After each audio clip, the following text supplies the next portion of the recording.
동아시아에서 한반도 3 화해와 협력의 여정 시작하도록 하겠습니다.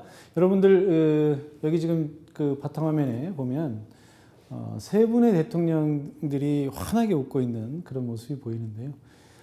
맨 첫 번째 계신 분이 이제 김대중 전 대통령 6.15 남북 공동선언, 그러니까 최초의 남북 정상회담을 하셨던 분이고요. 여기 계신 분이 노무현 전 대통령인데 14 남북 공동선언을 이끌어내셨죠. 그리고 이제 여기 계신 분이 문재인 대통령인데 3번의 남북 정상회담을 하셨어요. 그래서 이 3분의 대통령이 공통점은 모두 남북 화해 협력 정책을 펼쳤고 남북 정상회담을 했던 분들이다라는 거고요. 새로운 한반도를 열기 위해서 우리가 뭔가 희망의 비전이 있어야 되잖아요. 경제 평화론이라고 하는 걸 이제 우리가 얘기를 할 수 있는데요. 그것은 무슨 얘기냐면 경제 협력을 통해서 긴장을 완화하고 한반도 평화를 이룰 수 있다. 이런 얘기입니다. 우리가 이제 정착에서 보면 민주평화론이라는 게 있어요. 민주평화론이란 무슨 얘기냐면 민주주의 국가들끼리는 전쟁을 하지 않는다. 민주주의 국가들끼리는 평화롭게 지낸다라는 것인데, 왜냐하면 민주주의 국가들은 국민이 주인이잖아요. 국민들이 전쟁에 나가는 것을 원치 않습니다. 그래서 민주주의 국가들은 전쟁을 할 수가 없다. 이런 의미에서 이제 민주평화론이라는 것이 있는데, 같은 맥락에서 서로 경제로 맞물려 있는 국가들끼리는 평화롭게 지낼 수 있다라는 의미입니다. 그래서 인식의 변화가 오면 역시 공동체 의식에도 변화가 온다라는 것이죠. 자, 우리가 한반도 신경제지도라는 거 여러분들 가끔 아마 보셨을 텐데요. 이게 이제 우리가 남북 간에 협력을 하게 되면 어떤 시너지 효과를 얻을 수 있는지를 우리가 그림으로 그려본 거예요. 우리 정부에서 냈던 것 중에 환서해 벨트라고 보시면, 이쪽은 우리나라의 서쪽에 위치해 있잖아요. 중국과 관련돼 있어요. 참 우리가 지금 먹고 사는데 가장 밀접한 나라가 중국이죠. 우리 무역 순위 1순위가 중국입니다. 그러니까 이쪽에 많은 공업단지들, 산업시설들이 밀집해 있고요. 이런 산업시설들을 앞으로 더 북한 쪽까지 개발을 하면 중국과 경제협력을 지금보다 더 많이 할 수 있다는 것이죠.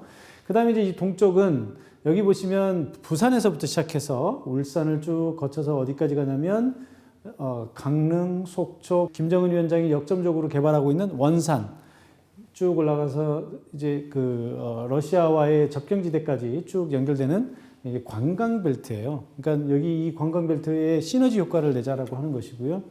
여기는 지금 전 세계에 정말 몇 남아있지 않은, 전혀 훼손되지 않은 환경 생태의 보고입니다. 여기가 사실은 이게 참 아픈 우리의 현대사지만, 아이러니하게도 이런 아픈 우리의 현대사가 우리에게 미개발의 땅을 남겨줬어요. 어찌 보면 이제 우리 후손들에게는 중요한 자원이 될 수도 있을 텐데, 지금처럼 기후나 환경의 문제가 심각해지는 상황에서는 굉장히 중요한 그런 자원의 보고라고 할 수 있을 것 같습니다. 그 다음에 이제 이것은 뭘 나타낸 거냐면요. 한반도가 통일이 되면 동북아 경제권이 얼마나 커질 수 있는가를 좀 보여주고 있는 건데, 여기 이제 2012년과 2040년을 비교를 하고 있어요. 2012년 기준으로 했을 때 여기 보면 이게 제일 높죠? 이게 파란색이 제일 낮죠? 파란색이 이제 동북아 경제권이고요. 이게 북미 경제권입니다. 여기는 유럽 경제권이고. 이렇게 아시아의 경제권이 이렇게 제일 작았었는데, 만약에 한반도가 통일이 되고 나서 동북아 경제권이 살아난다면 이렇게 동북아 경제권이 북미 경제권이나 유럽 경제권을 압도하는 이런 규모로 발전할 수 있다는 것을 이제 보여주고 있습니다. 그러니까 여러분들 잘 아시는 것처럼 우리 한반도는 그동안 굉장히 급속하게 성장을 해왔어요. 세계 10위권의 경제 대국으로 지금 진입을 했는데, 지금 우리가 많이 느끼고 있죠. 우리 경제가 지금 10위권까지 왔는데 이제는 조금 기초 체력이 조금 딸리고 있다. 우리가 새로운 성장 동력이 필요하다라고 하는 거 다들 생각하고 있어요. 그런데 여러분들 우리가 이 북한을 그냥 통일의 상대, 협력의 상대로만 생각할 게 아니고 우리의 새로운 동력의 원으로, 에너지 원으로 이렇게 생각을 할 필요가 있습니다. 북한과 통일을 통해서 우리가 동북아의 또 세계 경제의 중심으로 우뚝 설 수 있다는 걸 여러분들이 한번 생각해 보실 필요가 있습니다. 그 다음에 이제 이 그림은 개성공단의 전경이에요. 개성공단을 보여주고 있는데 지속 가능한 한반도 평화경제가 되면 평화 공동체가 만들어지고요. 경제 공동체가 만들어지고요. 평화의 성장 동력이 생긴다라는 거죠. 만약에 이렇게 우리가 한반도에서 평화 공동체를 만들 수 있다면 이것을 더 확대해서 동북아의 경제 협력을 이끌어낼 수가 있어요. 지속 가능한 남북 경제 교류 협력을 하고 북한을 개발하면 그다음에 대북 교류 협력을 지속해서 펼쳐나갈 수 있다는 거죠. 자, 이것은 남북 간의 경제력 격차를 보여주는데 왜 이것을 여러분들한테 보여주냐면요. 자, 보세요. 1991년에 서독과 동독이 통일할 때 서독의 경제 규모가 동독의 경제 규모의 2.3배였습니다. 2013년을 기준으로 북한과 남한의 경제력은요, 무려 20배가 넘어요. 지금 현재로 보면 40배 정도 됩니다. 2.3배의 서독 경제가 동독 경제를 통합할 때 얼마나 많은 통일 비용을 지불했습니까? 그리고 현재까지도 이 통일의 후유증을 지금 이 동독 지역이 앓고 있어요. 그런데 만약에 우리가 지금 40배의 경제 규모를 가지고 있는 상황인데 만약에 북한과 통일을 하게 된다면 북한을 한국 수준으로 끌어올리려면 얼마나 많은 돈이 들어가겠습니까? 그렇죠? 제가 여기서 그러니까 통일하지 말자 이런 얘기가 아니고요. 자, 우리 통일은 해야 되잖아요. 시간이 흐르면 흐를수록 이 격차는 더 커진다는 걸 제가 지금 말씀드리는 거예요. 2013년에 20배였고요. 지금은 40배입니다. 앞으로 시간이 더 흐르면 80배, 100배가 될 수도 있어요. 그 이후에 통일 비용 누가 감당할 겁니까? 이걸 위해서라도 우리는 지금 통일을 최대한 빨리 서둘러야 된다는 것이고요. 자, 지금 얘기하는 것은 통일을 빨리 서둘러야 된다는 게 지금 포인트가 있는 게 아니고 무슨 얘기냐? 북한이 최대한 경제 규모를 늘려서 우리 수준으로 근접해 와야 우리가 통일 비용을 적게 낸다라는 거예요. 그러니까 북한을 빨리 우리의 품으로 끌어들여서 우리와 교류하고 경제 협력을 할 수 있도록 만들어야 우리가 우리 미래의 후손들에게 통일 비용을 적게 부담시킬 수 있다라는 겁니다. 자, 이걸 보면 통일 비용에 대한 또 다른 그래프인데요. 지금 자 보시면 만약에 우리가 10년간 통일 비용을 계산한다고 한다면 이건 이제 2016년 기준으로 나온 건데요. 2016년 현 상태에서 만약에 통일을 하게 된다면 완성 시기는 2076년, 무려 그러니까 60년이 걸리고요. 그동안에 지불해야 될 통일 비용이 4,822조 원이에요.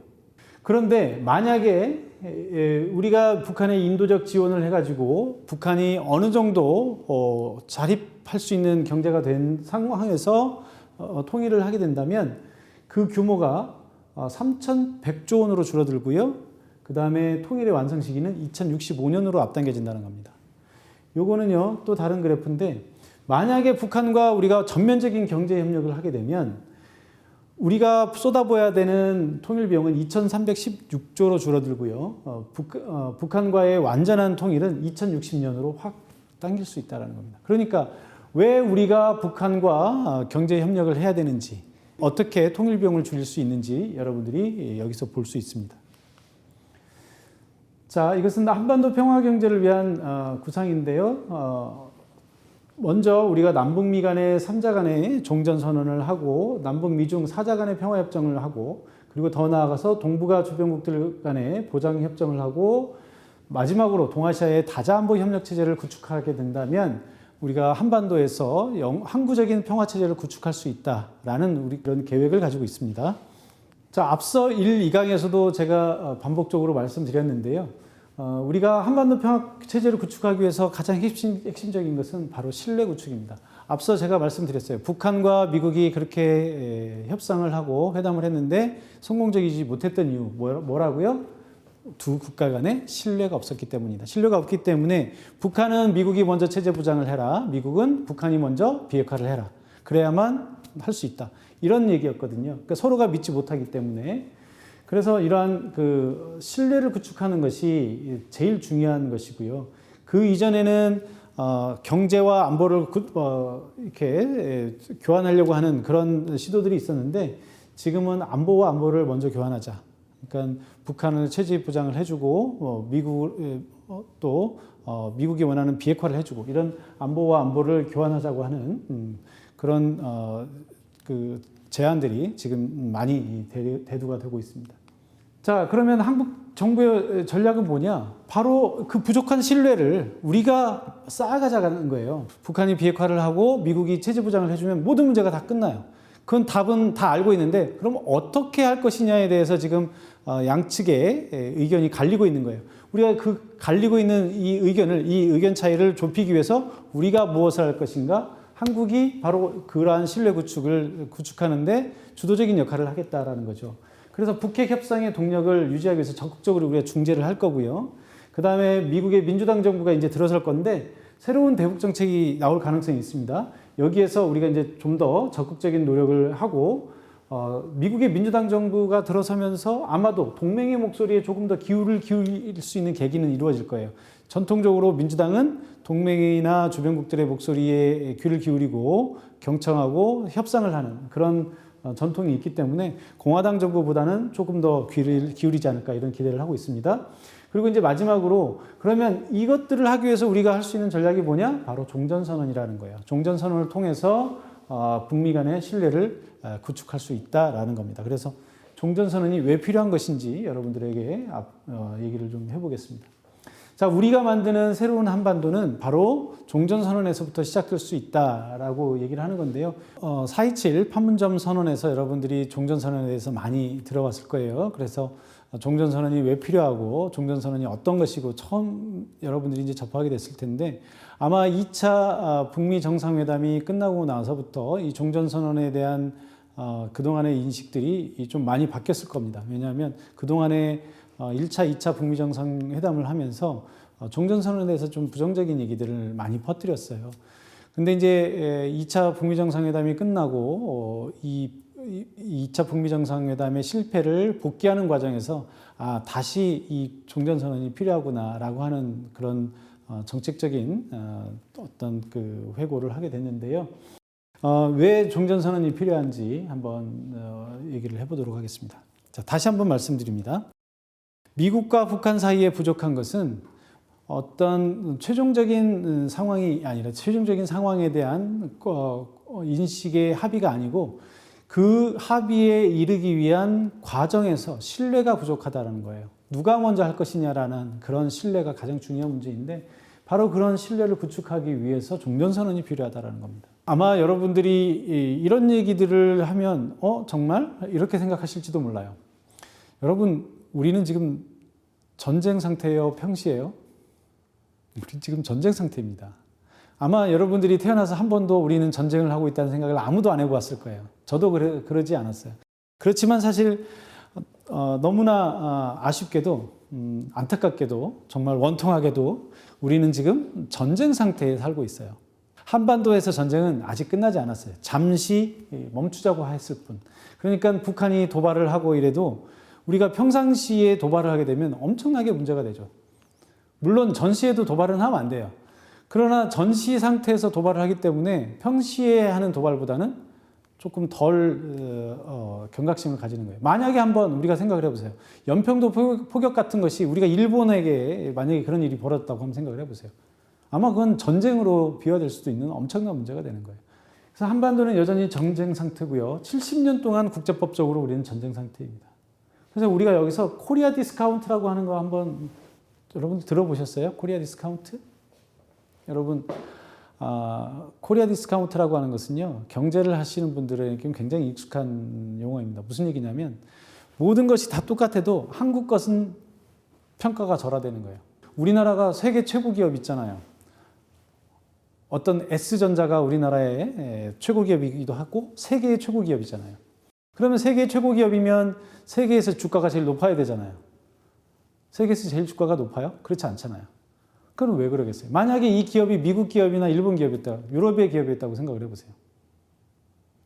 이건 단지 그냥 한국 기업이기 때문이에요. 왜냐하면 유럽이나 미국이나 이런 나라에 사는 사람들은 한국에 대해서 잘 몰라요. 우리는 한국이 너무 익숙하니까 한국을 잘 알지만 우리가 아프리카의 어떤 나라들을 잘 모르는 것 같아요. 우리가 만약에 어떤 경제 전문가가 여러분들한테 여러분 아프리카의 어떤 나라가 조만간 몇 년간에 굉장히 발전할 거니까 거기 주식 투자하십시오. 그러면 여러분들 아 그래요 하면서 투자하겠습니까? 안 하죠. 왜 안 해요? 못 믿기 때문에. 유럽의 투자자들도 미국의 투자자들도 비슷한 상황이라고 보시면 돼요. 한국의 기업에 대해서 잘 몰라요. 그렇기 때문에 한국의 주가는 다른 나라의 주가보다 떨어지는 거예요. 그래서 코리아 디스카운트. 이게 우리가 지금 전쟁을 겪고 있기 때문에 겪는 가장 어떻게 보면 눈에 띄는 것이라고 할 수 있겠죠. 자, 그 다음에 그럼 종전선언과 평화협정은 어떻게 다르냐고요. 종전선언은 정치적 선언이고요. 평화협정은 법적인 절차입니다. 보통 종전선언은 평화협정의 한 부분으로 맨 앞에 들어가는 경우가 많은데 그런 경우는 되게 어떤 경우냐면 전쟁이 끝나자마자 평화협정이 체결되는 경우들이에요. 그런 경우는 여러분 생각해 보세요. 전쟁이 끝났는데 한쪽은 승자, 한쪽은 패자가 확실해요. 그러면 끝나자마자 승자가 패자에게 평화협정을 강요하겠죠. 그러면서 거기 종전선언 할 수 있어요. 그러나 한국전쟁은 승자도 패자도 없이 끝난 전쟁이에요. 그러다 보니까 평화협정을 바로 체결하지 못했죠. 그래서 종전선언도 하지 못했던 거예요. 그러다 보니까 이게 70년 동안 우리가 이 전쟁 상태를 그냥 안고 살았어요. 그래서 평화협정을 맺기는 이제는 상당히 많은 시간이 걸릴 거예요. 그런데 평화협정을 맺기까지 시간이 오래 걸리기 때문에 그냥 전쟁 상태로 계속 살자라고 하는 것도 사실은 맞지가 않잖아요. 그래서 법적인 평화협정을 맺기 전까지 우선 정치적으로 미국의, 북한의, 남한의 지도자가 우린 전쟁이 끝났다라고 하는 것을 정치적으로라도 선언을 하고 이제 전쟁 상태를 종식시키자라는 것이 이 종전선언의 기본적인 취지입니다. 자, 세 번째, 종전선언에는 그럼 누가 참여하게 되나요? 여기는 아까 4.27 판문점 선언에서 답이 나와 있어요. 4.27 판문점 선언에서 우리 남북한의 지도자들이 3자 또는 4자라고 얘기를 했어요. 3자는 남북미를 얘기하는 거고요. 4자는 여기에 중국까지 포함해서 남북미중이 되는 거예요. 그래서 바람직하건대는 종전선언은 남북미 사이에 그리고 평화협정은 중국까지 포함하는 4자가 참여하는 것이 바람직하다라고 생각을 합니다. 네 번째, 종전선언에 대한 미국 내 여론에 대한 얘기들을 많이 해요. 많은 사람들이 종전선언에 대해서 미국의 여론이 좋지 않고 미국인들이 반대하기 때문에 종전선언은 적절하지 않다. 이런 얘기들을 하시는 분들이 계시는데 사실은 그렇지 않습니다. 미국 내에서도요, 많은 분들이 한국을 잘 아시는 분들은 종전선언에 찬성을 하고 있어요. 종전선언에 반대하시는 분들은 대개 한국을 잘 모르시는 분들이에요. 제가 옛날에 미국에 살 때 CNN이나 이런 방송국에서 가끔 한국에 대한 여론조사를 하는 경우를 봤어요. 한국에 대한 여론조사를 하고 여러분 코리아 하면 뭐가 제일 먼저 떠오르십니까 했을 때 1번 핵무기, 2번 김정일, 그 당시 김정일 위원장이었으니까요. 3번 노스코리아 뭐 이런 식이었어요. 그러니까 대부분의 미국인들은 한국에 대해서 잘 몰라요. 그냥 북한, 핵무기 이런 것들만 뉴스에서 계속 들었던 거죠. 그러니까 당연히 종전선언에 대해서 북한은 나쁜 국가니까 반대했던 거죠. 그런데 한국을 잘 아시는 분들은 이렇게 로 칸나 의원이라고 이제 미국의 유명한 민주당 의원인데 한국전쟁 종식 촉구 결의안을 냈어요. 민주당과 공화당 하원 의원 무려 52명이 서명을 했습니다. 아니 미국의 하원 의원, 국회의원만큼 외교적으로 잘 아시는 분들이 더 있어요? 이런 주도층들이 52명이나 서명을 했고요. 이 중에는 브래드 셔먼이라고 하는 하원 외교위원회 차기 위원장 후보로 생각되는 사람도 있고 이분 말고도 한 2분 정도가 더 하원 외교위원회 차기 위원장 후보로 거론이 되는데 그 세 분 모두가 여기 지금 찬성을 하고 있고요. 공화당의 중진 앤디 빅스 의원도 여기 찬성을 하고 있습니다. 빈센트 브룩스라고 하는 주한미군 전 사령관이에요. 지금 에브람스 사령관 바로 전에 있었던 빈센트 브룩스 전 주한미군 사령관도 종전선언 고려할 가치가 있고 어느 정도 위험을 이 정도는 감수할 가치가 있다. 이렇게 얘기를 했어요.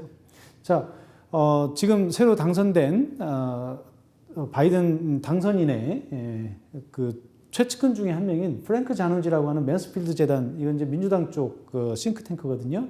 맨스필드 재단 대표가 신뢰와 평화 선언적 입장이라고 하는 말을 하면서 이 종전선언의 필요성에 대해서 공감을 했습니다. 그 다음에 비핵화 없이 종전선언을 해도 되나?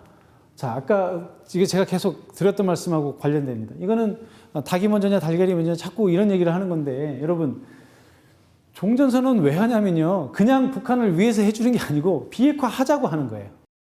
아까 말씀드렸잖아요. 비핵화가 왜 안 되는지. 서로 간의 신뢰가 없어서 안 되는 거예요. 그러니까 비핵화를 위해서 종전선언을 하자는 거예요. 종전선언해서 비핵화를 만들자는 거예요. 비핵화를 왜 하면 미국, 북한, 한국이 최고의 가장 가까운 당사자인데 누가 제일 비핵화를 안 해서 손해를 볼까요? 비핵화를 안 해서 제일 손해를 보는 건 한국이에요. 북한 별로 아쉬울 거 없고요. 미국도 별로 아쉬울 거 없어요. 한국이 나서서 종전선언 하자고 사정을 해야 돼요. 아까 말씀드렸잖아요. 한국이 느끼고 있는 코리아 디스카운트 등등. 우리가 왜 전쟁 상태에서 살아야 돼요? 그렇죠? 그래서 이 관계는 굉장히 밀접한 관계를 가지고 있다. 김정은 위원장이 핵 없이도 안전할 수 있다면 핵을 가질 필요가 없다 이렇게 얘기를 했어요. 종전선언을 하게 되면 종전선언은 다른 얘기로 하면 미국이 북한을 공격하지 않겠다는 얘기고 북한도 미국을 공격하지 않겠다는 선언이거든요. 그럼 더 이상 핵 보유를 주장할 근거가 없어지는 거잖아요. 종전선언 하자는 겁니다. 그 다음에 종전선언과 주한미군의 관계는 뭐냐? 가끔 또 이런 얘기 여러분들 들어보셨을 거예요. 종전선언을 하게 되면 주한미군이 철수하는 거 아니냐? 그럼 우리 안보는 완전히 구멍이 나는 거 아니냐? 그럼 한반도에 북한이 쳐들어와도 우리가 어떻게 할 도리가 없는 거 아니냐? 이런 얘기를 하시는 분들이 계시는데 첫째는요. 미군이 철수해도 한반도에 한국의 군사력이 그렇게 약하지 않습니다. 지금 우리의 국방력은 북한의 국방력을 압도한다고 보시면 됩니다. 북한의 무기가 몇 대 이런 얘기들을 하시는데 그건 단순한 숫자로 하는 것은요. 너무 황당한 얘기들이에요. 왜냐하면 북한의 무기들은 전부 몇십 년 된 사실상 고철에 가까운 것들이에요. 한국의 무기들은 최첨단 무기들입니다.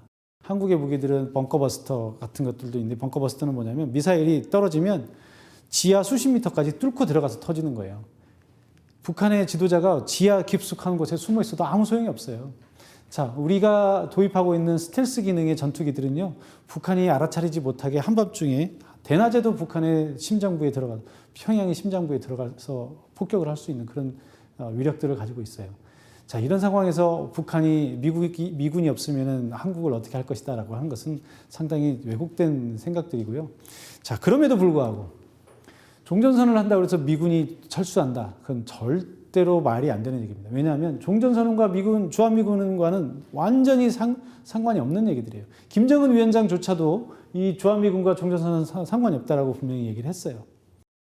주한미군이 여기 한반도에 주둔하는 근거는요. 한미 상호 방위 조약에 의해서 있는 거지. 물론 북한이 한미 상호 방위 조약을 맺게 된 계기는 됐지만 북한이 있으면 있고 북한이 없으면 없는 그런 조건부는 아니라는 거예요. 그것과는 전혀 상관이 없습니다. 그 다음에 종전선언 이후에 한반도 평화 프로세스는 어떻게 되느냐? 당연히 평화 프로세스가 가속화되겠죠. 자, 종전선언. 미국이 북한을 공격하지 않겠다. 북한이 미국을 공격하지 않겠다. 서로 적대 관계를 해소했어요. 그럼 그 다음에 만날 때는 더 홀가분하고 좋은 관계로 만날 수 있지 않겠습니까? 자, 그래서 한반도의 비핵 평화 협상이 다시 재개가 될 수 있고요. 그 다음에 남북 협력이 본격화될 수 있다는 거죠. 그래서 결국 우리가 지금 염원하고 있는 2032년 서울 평양 공동올림픽 유치를 위한 밑거름이 될 수가 있을 거예요. 아마 여러분 한번 생각해 보세요. 2032년 서울과 평양에서 하계 공동올림픽을 개최했다. 전 세계가 한반도를 바라보고 있고 남과 북이 한데 어우러져서 올림픽을 개최했다. 여러분 어떨 것 같아요? 생각만 해도 가슴이 뛰지 않습니까? 자. 그러면 자, 종전선언 이제 잘 알았어요. 그럼 어떻게 하면 종전선언이 잘 될까요? 여러분, 정부가 할 일은 정부가 할 겁니다. 여러분들이 외교를 직접 하실 수는 없어요. 물론 정부가 하는 것이 다 성공할 수는 없어요. 모든 것들이 우여곡절이 있고 또 그때그때 환경이 있고 또 성공할 수도 있고 실패할 수도 있어요. 그러나 정부는 끊임없이 지치지 않고 일관되게 이 종전선언을 관철시키기 위해서 나갈 겁니다. 그러면 정부는 정부대로 하고요. 국민 여러분들은 여러분들대로 또 할 일이 있어요. 그게 바로 공감대와 지지에 관한 거예요. 모든 일들을 할 때 여러분 아까 그 2강에서 트럼프 대통령이 이 북미 정상회담을 하는데 국내에서 청문회가 열리니까 정상회담에 몰입하지 못하고 국내 정치 때문에 회담을 제대로 마무리 못했다는 말씀을 드렸는데 그런 거예요. 누구든지 안방에서 문제가 벌어지고 있으면 다른 문제에 집중할 수가 없습니다. 그런데 이 종전선언을 가지고 우리 국민들 사이에서 정부를 정부의 정책을 물론 정부의 정책이 비판하지 말라는 게 아니라 근거 없이 유언비어를 가짜 뉴스를 이렇게 퍼뜨리거나 이렇게 해서 이게 국력을 결집시키지 못하게 되면 결국 종전선언도 성공할 수가 없어요. 이게 성공해야 북한의 비핵화도 성공하고 한반도 평화 체제를 이룰 수 있을 텐데 만약에 국민들이 여기에 대한 공감대와 지지를 이끌어내지 못한다면 이런 동력이 굉장히 약화될 수밖에 없다라는 것이죠. 자, 그래서 결론은 이렇습니다.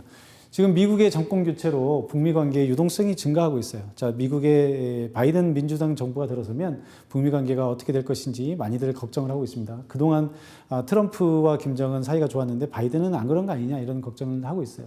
저는 개인적으로는 약간 희망적으로 보고 있습니다. 왜냐하면 트럼프 대통령은 정상회담 같은 이벤트는 잘 할 수 있지만 실무진에서 조금 잘 못했어요. 그러나 민주당 정부는 전통적으로 실무회담을 중시하고요. 또 동맹의 목소리에 경청을 하기 때문에 아마도 우리와 좀 긴밀하게 협조를 하면서 뭔가 좀 작은 합의들은 좀 만들어낼 수 있지 않을까 그런 기대를 하고 있습니다. 두 번째로 북미 간의 신뢰 부족으로 인한 비핵화와 체제 보장이 이루어지지 못하고 있다는 것인데요. 그래서 우리가 신뢰 구축을 통해서 한반도 평화 체제를 일으켜야 된다는 겁니다. 그러려면 한국이 중재를 해서 비핵화 협상을 이끌어내야 되는데 그 계기가 바로 종전선언이다라는 것이 이제 결론이 되겠습니다. 마지막으로 결론이 지났는데 한 장을 더 여러분들한테 보여주는 이유는 바로 앞으로 이제 어떤 세상이 펼쳐질 것인가에 대해서 조금 얘기를 하는 건데요.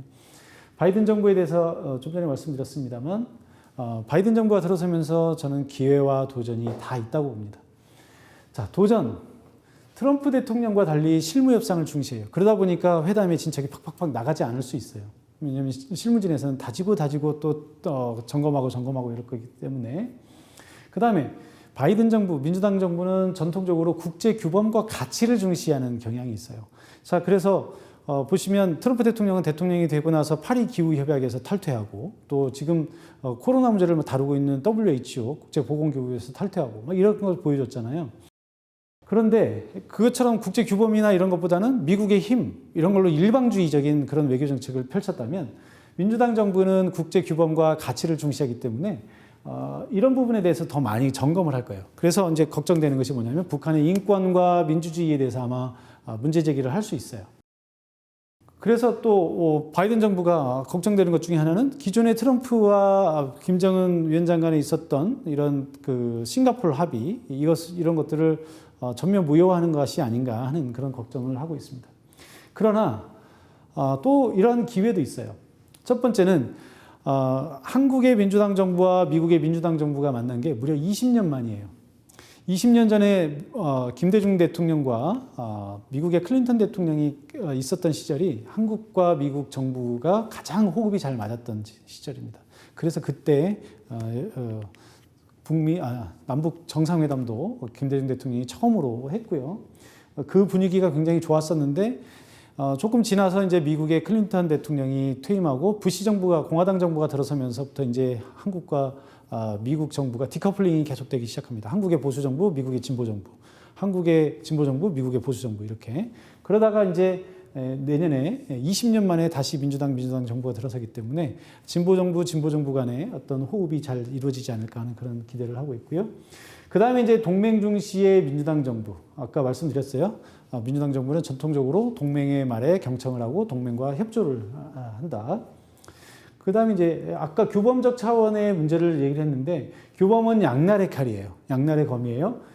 규범을 중시하기 때문에 북한의 인권 문제를 거론할 수도 있지만 규범을 중시하기 때문에 북한이 지금 굶주리고 있는 주민들에 대한 인도적인 지원에 대한 의무감을 가질 수도 있어요. 책임감을. 그래서 이런 부분들 때문에 오히려 민주당 정부가 바이든 정부가 오히려 북미 관계 개선에 있어서 도움이 될 수도 있다라는 그런 예측을 해볼 수도 있습니다. 결국 결론은 뭐냐? 미국 정부는 도전과 기회가 다 있다. 결국 우리 정부가 어떻게 하느냐에 달려 있다는 것이고요. 우리 정부가 어떻게 하느냐는 결국 국민 여러분들의 공감대와 지지가 얼마나 이루어지느냐에 따라서 그 힘이 탄력을 얼마나 받느냐가 결정이 된다라는 겁니다. 자, 여러분, 이 종전선언이라고 하는 것이 단순히 정부의 문제만이 아니라 국민 여러분들이 뒷받침해야만 성공할 수 있는 정책이라고 하는 것 다시 한번 깨닫고 마음을 다시 새롭게 하는 그런 계기가 되었으면 좋겠습니다. 자, 이제 3강 모두 마쳤는데요. 한반도의 현재 상황 봤고요. 주변국들과 한반도의 관계 봤고요. 자, 그러면 앞으로 우리 한반도가 평화와 협력의 장으로 나아가기 위해서, 협력의 시대로 나아가기 위해서 우리가 무엇을 해야 될 것인가? 그 첫 단계가 종전선언이다라고 하는 것, 여러분들과 같이 논의해 봤습니다. 여러분, 제 강의가 여러분들 한반도 문제를 이해하는 데 작은 도움이 되었기를 기대하면서 모든 강의 마치도록 하겠습니다. 그동안 들어주셔서 대단히 감사합니다.